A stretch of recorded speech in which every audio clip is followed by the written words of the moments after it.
ایک بادشاہ جب مرنے لگا تو کسی درویش اور گوشہ نشین آدمی کو اپنا جانشین بنا گیا۔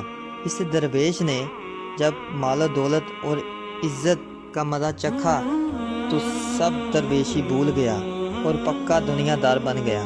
آس پاس کے بادشاہوں پر فوج کشی کرنے لگا۔ بڑے بڑے بہادر اس سے کانپنے لگے۔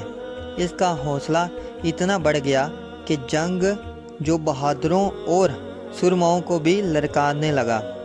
اس نے کئی دشمنوں کو زیر بھی کر لیا اور ان کی قوت تباہ کر دی، مگر وہ جمع ہوئے اور معاہدہ کر کے پھر اس کے مقابلے پر آ گئے۔ سب نے یکجا ہو کر ایک ساتھ اس پر حملہ کر دیا اور اس کا محاصرہ کر لیا۔ وہ لوگ اس کے قلعے پر پتھروں اور تیروں کی برچھاڑ کرنے لگے۔ وہاں کوئی اللہ کا ولی بھی رہتا تھا۔ اس کے پاس بادشاہ نے پیغام بھیجا کہ میں لڑائی سے تنگ آ گیا ہوں، دشمن مجھے تباہ کرنے پر تلے ہوئے ہیں، اسی لیے میرے حق میں دعا کر دو کہ اللہ تعالیٰ دشمنوں کو منتشر کر دے، ورنہ بچنا محال نظر آتا ہے۔